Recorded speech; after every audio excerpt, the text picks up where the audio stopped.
વ્રજ વિહાર. રોજ વ્રજમાં પહોંચી જાય છે વાંસીમાં.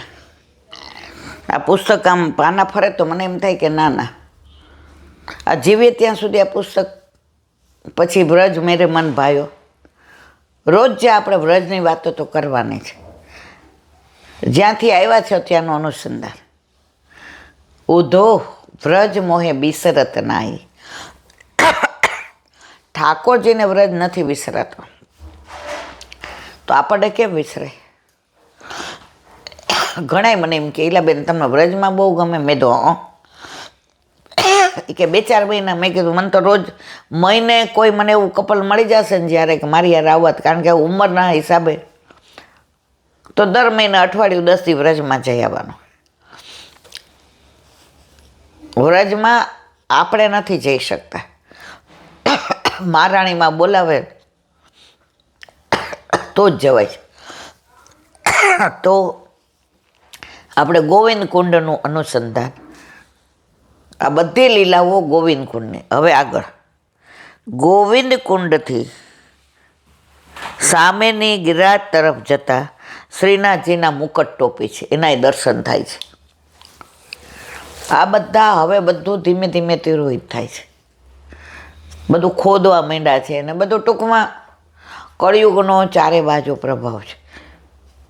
અમે અત્યારે 68-69 થયા. અમે 10 વર્ષના હતા ત્યારે જતા હતા, એટલે લગભગ 60 વર્ષ પહેલાં આ બધા દર્શન કર્યા છે. કારણ ત્યારે આ બધું તિરોહિત નહોતું થયું. તો શ્રીનાથજીની મુકુટ ટોપી, શ્રી કૃષ્ણ પ્રેમામૃત લખેલી શિલા. શ્રી કૃષ્ણ પ્રેમામૃત કોણે લખ્યું હતું? સામણીજીએ. એ શિલા ઉપર હતું. હવે વલ્લભી ઉપર તો જાય નહીં, ત્યારે ઠાકોરજીએ કહ્યું સામણીએ કે આ ગ્રંથ તમે ઉતારી શિલામાંથી અને ચૈતન્ય મહાપ્રભુજીને પધરાવો. તો ત્યાંથી વલ્લભીએ ત્યાં પધરાવ્યો હતો.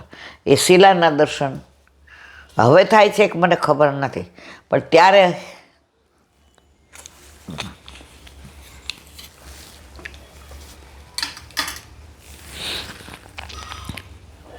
શ્રીનાથજીની 14 છડીના ચિહ્ન દર્શન થાય છે. કોઈ વ્રજવાસી જે ત્યાંના જાણકાર હોય ને, એને આપણે કહીએ ને, ઉંમરવાળા હોય, કે અમારે આખો દિવસ તમારી હારે જ રહેવું છે, અમને આ બધા દર્શન કરાવો. અત્યારે આપણા બધાની એક જ વૃત્તિ થઈ ગઈ છે, બધે જારીજી ભરવાના, પરિક્રમા કરવાની, ગિરાજ બાવાની. અંદર શું કેટલું બધું છે અને આજની તારીખમાં બિરાજે છે. આપણે બધા ત્યાં સુધી પહોંચતા જ નથી. એ જ ક્રમ 22 બેઠકમાં જારીજી વલ્લભ કહે છે, મેં આ બધું પ્રગટ કર્યું તારા માટે, શ્રમ લીધો છે તારા માટે, અને છતાંય તું તો ત્યાં સુધી પહોંચતી જ નથી. તમે ત્યાંના કોઈ લૌકિક ગોરવો એની ભેગા જાઓ ને તો તમને આ બધું બતાવે, પણ અત્યારે લોકોના બધામાં રસ જ નથી. લે દેવ ચોખાને મેલ મારો છેડો. અમે ગિરિરાજજીની ચાલીને પરિક્રમા કરી, અમે બધા બેઠકમાં જારીજી ભર્યા, અમે બધા બેઠકમાં ધોતી ઉપરણા કર્યા. બધું કાંઈ કરો જ, કરવાનું જ હોય, પણ આ બધા દર્શન કરશો ને તો આ બધી લીલાસ્થળી તમારા હૃદયની અંદર સ્થિર થશે. પછી અહીંયા આવશો ને તો એ છાપ પડી જાય ને, એ છાપ લીલામાં જાઓ ત્યાં સુધી ભૂંસાય નહીં. પેલા પેન્સિલથી લખતા હતા ને, તો અમે એવું કહેતા, બા છેકવાનું રબર લઈ દે ને, ત્યારે કાકા ખીજાતા, એવું લખો જ છો શું કામ કે તેમાં ચેકવું પડે? તમે તો લખો માંડો ને ભૂસો, નથી લઈ દેવું. ત્યારે અમને જરાય નહોતું ગમતું, પણ હાલતું નહોતું. પછી તો લખીએ ને 2 વાર વિચાર કરીએ કે આમાં રસવાઈ કે દીર્ઘઈ. લખીએ ત્યારે જો કાકા જોઈ જાય, શબ્દો છૂટા પાડો, આમ લખાય. એ બધી સમજણ પડી ને ત્યારે અમને બધું આવડતું હતું. અત્યારે તો આપણે કંઈ પૂછીએ, હવે અમે મોટા થઈ ગયા, તમારે પૂછવાની જરૂર નથી. ઓકે, પછી રિઝલ્ટ આવે ત્યારે ખબર પડે કેવા મોટા થઈ ગયા છે.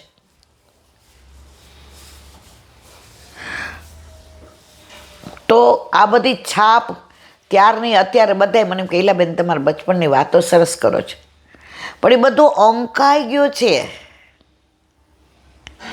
જીવનમાં બધું છપાઈ ગયું છે. તો અહીંયા બધે આપણે જાશું દર્શન કરશું ને મારા વાલા, તો આપણે આ હૃદયની અંદર અંકિત થઈ જશે, છપાઈ જશે. લીલામાં જશું ને ત્યારે આપણે બધા એના દર્શન કર્યા હોય, ઠાકોરજી કે ઓહો તું તો આખા મારા વ્રજમાં ફરીને આવી છે.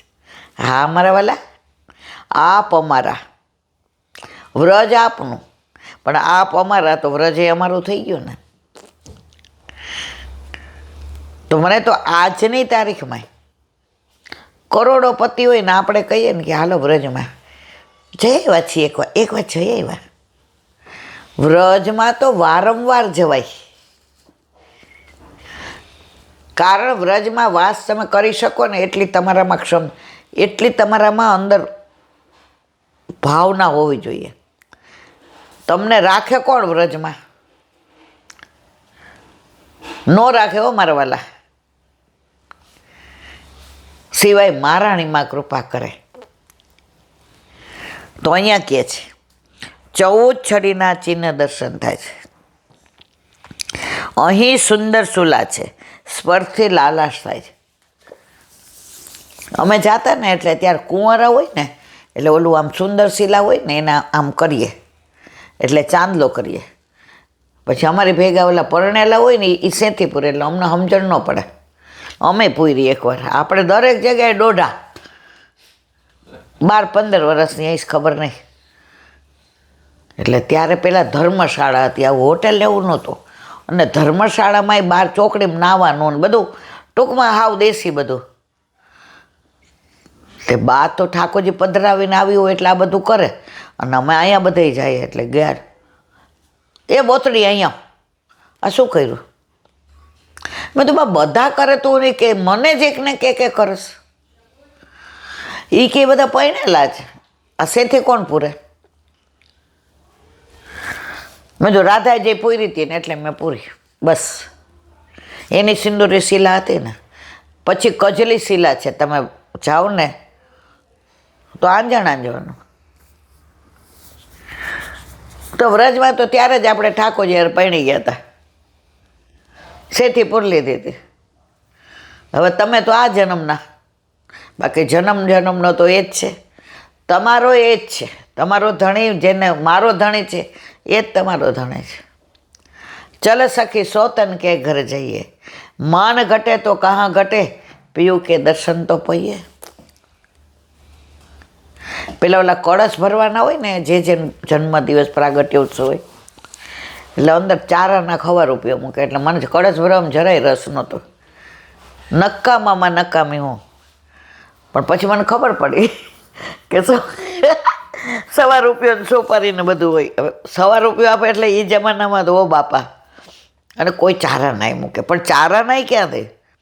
દર વખતે બા મને પૂછે બેબી ચણિયા ચોળી કાઢી દઉં પહેરીશ? હું કહું કેમ? બધા કળશ ના મારે ના ભરો, આવું તો પડશે. પછી મારા કાકાને કે આ બેબી એ કે આ રાસ કરવા આવશે એ કળશ, કારણ કે છે ને ઉઘાડે પગે જવાનું હોય અને ઘણી વાર તડકોય હોય. આપણે તો પછી ખબર પડી એટલે પછી તો સવારના મારી બા એમ કે આ જે પ્રાગટ્ય ઉત્સવ છે, કારણ કે મારા ગુરુદેવના બંગલે જ જતા હતા બા. આપણા ચારેયના ગુરુદેવ એક જ. સવારમાં ચા પીતા કહી દો હું કળશ ભરવા આવીશ. મારી બા કે છે મારી દીકરી એમ તો ડાય, મનમાં કહું ₹1 રસ છે મને, અને ચણિયા ચોળી પહેરીને જઈએ. ત્યારે જે પછી કળશ ત્યાં પધરાવીને વચનામૃત ને એ થાય તો કોકવાર ધ્યાન પડી જાય ને એવી વાત થતી હોય ને તો શિરાની જેમ ગળે ઉતરી જાય. અને કોક વાર રમતમાં એવા વયા જાય કે બાર ઈશારા કરે બેનપણી, ઈંદુ, એટલે આમ જોઈએ કે બાનું ધ્યાન નથી ને, કાકાનું ધ્યાન નથી ને છટકી જાય. પણ ત્યારે આ બધું મળ્યું છે ને અંકિત થઈ ગયું છે. મારે કહેવાનો આશય એ છે. તો અત્યારે ક્યાંય અમારે ભટકવું પડતું નથી. અત્યારે કોઈ અમને ગમે એટલું કહે, 3 કપડે ઘરમાંથી નીકળ્યા, ઘણાએ અમને ઘણું કીધું, આ એમ કરો તો આમ, પણ વલ્લભની એવી કૃપા, અમારા ઠાકોરજી સિવાય બીજું બધું ખોટું. તમે જે ભગવાનને માનો છો એને અમને આદર છે, અમને માન છે, પણ અમે અમારા ઠાકોરજી સિવાય ક્યાંય જતા નથી. હમણાં જ બિચારી એક દીકરી આવી, ઓલા બગીચામાં જઈએ એટલે સવારના પોરમાં, મેં કીધું ઓહો, મને કે લાંટી કામે આવી છું. મેં હા હા. મને કે મારી બાન ત્યાં આનંદનો ગરબો છે, મારી દીકરીનો જન્મદિવસ છે ને, તમારો અવાજ બહુ સરસ છે, તમારે આવવું પડશે, આનંદનો ગરબો તમારે ગાવાનો. મેં ઊભી રહું હતા જ ને તમે.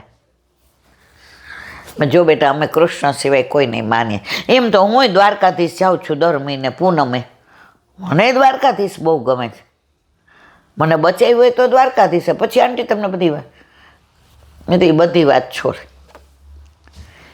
હું આ બધામાં ક્યાંય જાતી નથી. તને આજે સ્પષ્ટ એટલે કરું કે 12 મહિનામાં તો 25 વાર આવે કેવા, આંટી આમ છે આવું, તારે મને ક્યારેય આ બધા માટે કહેવાનું નહીં. અમે અમારા ઠાકોરજી સિવાય ક્યાંય બીજું, અમે કોઈનો પ્રસાદ લઈએ ને એટલે તું પાછી પ્રસાદ દેવા આવતી ને.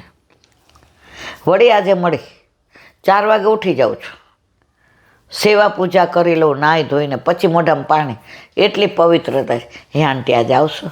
મેં ના. તમે કેમ મારી યાર આવું કરો? તમને બહુ ગમો છે. મેં તોય મને ગમે છે, પણ હું એવા વરને પરણી છું ને, એ મને ના જ પાડે છે તાર મન છોડીને જવાનું નહીં. તો અંકલ ક્યાં ના પાડે? મેં તો અંકલનો જે વર છે ને એ જ મારો વર છે. પણ આ બધું એને ના સમજાય. પણ પછી છે ને સ્પષ્ટ કરી દેવાનું કે ભાઈ આમાં અમારે સમય બગાડવો. આ બધું ક્યાંથી આવ્યું?